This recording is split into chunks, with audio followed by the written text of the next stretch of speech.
দর্শক, গত কয়েকদিন যাবত আলোচনা হচ্ছে বাংলাদেশের জাতীয় নির্বাচন কবে হবে। এদিকে বিএনপি চাচ্ছে ডিসেম্বরের মাঝে যেন নির্বাচন হয়, অন্যদিকে জামাত ইসলাম চাচ্ছে নির্বাচন হতে হবে রমজানের আগে। চলুন জেনে নেই দেশের মানুষ ডক্টর ইউনূসকে কতদিন চায়। মুসান্না সাকিব আছে নিউ নেশনের পক্ষ থেকে। ডাক্তার ইউনূস কতদিন চালাবে এটা না, দেশ যতদিন ভালো চলবে ততদিনই চালাবে আমি মনে করি। অন্য আমরা ভালো চাই, কারণ এখন বর্তমান ভালো, হয়তো অর্থের দিকে কম, অর্থের দিকে এখন বর্তমান খারাপ, কারণ খারাপ থাকার কারণ আছে। 5 আগস্টের পর ভালো ভালো জায়গাগুলো মিল কারখানা অনেক কিছু ঘুরে গেছে, এগুলো বোঝাতে অনেক সময় লাগবে, কারণ করতে লাগবে মাত্র একদিন। চলে গেলে দেশটাকে পুরো ধ্বংস করে আমাদের এই দেশটাকে।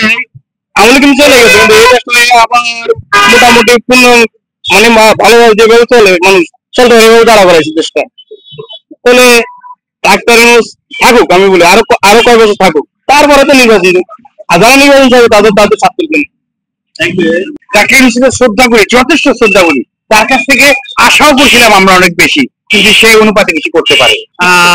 নির্বাচন দরকার, নির্বাচন দরকার, no doubt, there is no doubt. ঠিক আছে, ওটাই মনে করি ভালো, কারণ একটা সৃষ্টি ঘটনা আবার যদি ঘটে থাকা, এই জন্য সরকারি নির্বাচন দিয়া তারা ফিরে যাক, যা ইলেকশনে আসবে আসুক। আমাদের যেটা বলছে যে বলছে যে ডিসেম্বরের মধ্যে হতে পারে, সেটা জুনের মধ্যে